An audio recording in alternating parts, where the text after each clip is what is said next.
The demonstration hall buzzed with the low hum of immense wealth and anticipation. On stage, Arthur Sterling, a man whose ambition was matched only by his ruthlessness, stood like a Roman emperor addressing his legions.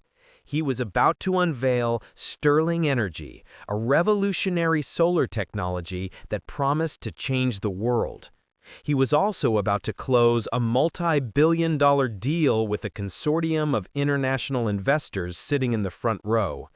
I watched the live stream from the quiet of my small apartment, a single command line blinking on my laptop screen. He was selling my invention, my company, my future. He thought he had taken everything from me. He was about to find out that all he had ever owned was a locked box, and I was the only one with the key. 2 years ago, I was a young, idealistic engineer who had invented the Helios core, a technology that could increase solar panel efficiency by an unprecedented 300%. It was my life's work. But I was an engineer, not a tycoon. To bring it to market, I needed capital. And that led me to Arthur Sterling. He saw the genius in my work, but he saw me as a naive child to be managed. He agreed to a partnership, forming Helios Innovations. I was the chief technology officer, he was the CEO. I thought we were partners. In reality, I had just invited a wolf into my home. For a year, he played the part of the supportive mentor, but slowly the changes began. He hired his own people, creating a corporate structure that isolated me. My lab team was downsized, my budget scrutinized. In board meetings, he would present my technical reports as his strategic insights. He was a master of erasure, slowly painting me out of the picture of my own creation. The one thing I refused to compromise on was the system's core software. I built the Helios core with a 2-stage activation protocol.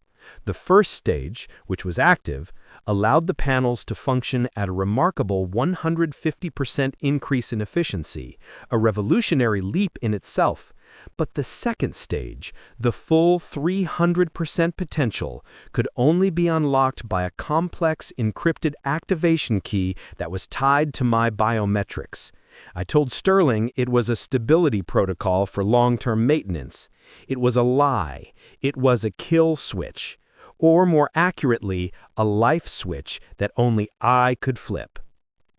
The final betrayal was swift and brutal. Using a legal loophole in our partnership agreement that his army of lawyers had drafted, he executed a hostile takeover. He dissolved Helios Innovations, absorbing all its physical assets and patents into his new shell company, Sterling Energy. He cut me a check for a laughably small sum, my buyout, and had security escort me from the building I had built. He owned the hardware, the patents, the factory. He thought he owned everything. He never once asked about the software's final activation key. In his arrogance, he assumed the 150% efficiency was the technology's peak. For 6 months, the world thought I had vanished, a footnote in Arthur Sterling's success story. I let them. I watched as he was lauded on the covers of business magazines as the new visionary of green energy. I watched as he prepared for this global launch event, the one that would make him a legend. And I prepared too. I wrote a new software patch. It wouldn't just unlock the core's full potential, it would execute a complete rebranding of the system's user interface in real time. Which brings us to today. Sterling was at the climax of his presentation. "The competition offers incremental improvements," he said with a condescending smirk. "Sterling Energy offers a revolution." Behind him, a massive screen showed the live energy output from a demo panel array on the roof, the numbers holding steady at 150% efficiency gain. The investors looked impressed.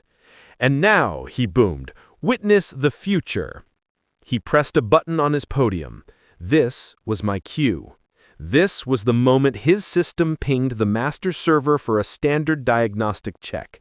But instead of a diagnostic, the server, which still recognized me as its creator, delivered my patch. From my apartment, I typed the final activation command and hit enter. On the stage, the numbers on the screen began to change. They didn't go down, they went up. The efficiency reading started climbing rapidly, 180%, 220%, 270%, finally settling at a jaw-dropping 300%. The hall erupted in gasps of astonishment. The investors shot up in their seats, their faces a mixture of shock and glee. Sterling froze.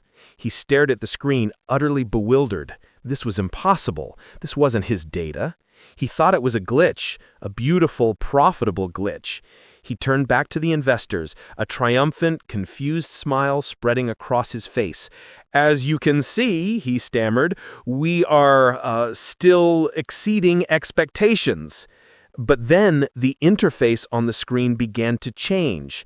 The sleek corporate Sterling Energy logo at the top of the screen flickered, dissolved, and was replaced by my original vibrant Helios Innovations logo.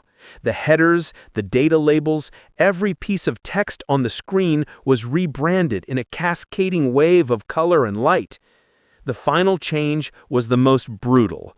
A large, unavoidable text box appeared in the center of the screen, displaying a message for the entire world to see. Helios Core, efficiency unlocked, proprietary technology of Helios Innovations, creator and sole keyholder, Dr. Sarah Chen. The smile melted from Sterling's face, replaced by a mask of horrified comprehension. He wasn't a visionary, he was a fraud, and I had just proven it to his billion-dollar audience. The investors weren't looking at him anymore. They were looking at the screen, at my name, and then at each other. They understood. The man on the stage didn't even know what his own product was capable of. He started babbling, calling for his technicians, but it was useless. The system was mine. The technology was mine. The truth was mine. I watched him on the live stream as his entire world collapsed in the glare of a spotlight he had stolen. I closed my laptop. A few minutes later, my phone rang. It was the lead investor from the consortium. "Dr. Chen?" he asked, his voice full of a new kind of respect. "It seems we've been talking to the wrong person. Perhaps you'd be available to discuss the future of Helios Innovations." I smiled. "I am the future of Helios Innovations. Let's talk."